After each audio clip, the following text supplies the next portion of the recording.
यह बात जींद जिले के गांव सापर की सुब्बेलाल सांगी जी द्वारा बताई गई।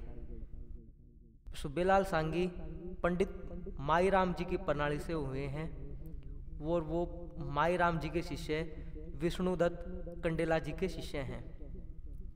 घटना की शुरुआत यहाँ से होती है कि सुब्बेलाल जी से जब पूछा गया कि आपके गुरुजी ने सांग करना क्यों छोड़ा, तो पहले वो थोड़ा हंसे और फिर बताया कि इसके पीछे एक गजब की कहानी है। सुब्बेलाल जी ने कहा कि एक बार गुरुजी सांग कर रहे थे कंडेला खाप में, तो उनको किसी ने बोला कि यहाँ मोखा नाम का व्यक्ति रहता है जो मदिरा पान करके रात्रि के समय सांग में आता है।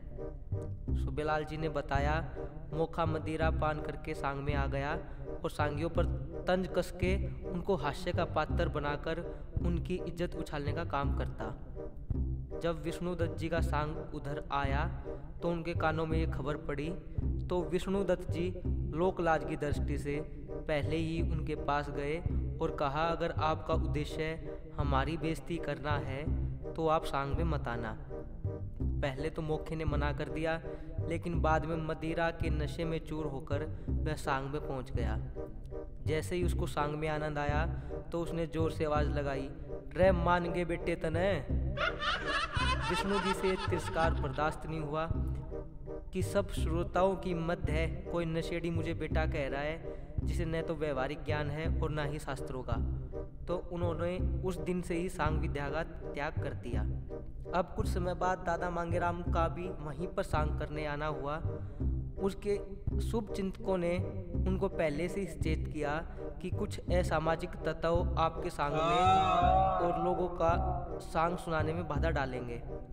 और आपसे पहले भी एक ऐसा वाक्य किसी और सांगी के साथ हुआ है, परिणाम स्वरूप वो सांगी इस लोक विधा का त्यजन करके ही चले गए।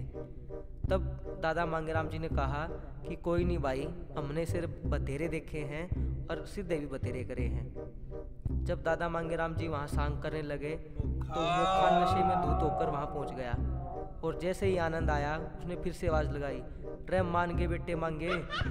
जैसा कि सभी को ज्ञात है कि एक विख्यात आदमी पर तंज कसता देख सभी श्रोताओं ने ठाका लगाया। जब सब चुप हो गए तो दादा मांगेराम जी बोले, देख कर बोलिए भाई, हमारी तरफ तो बेटा जमाई नहीं कह दिया करें।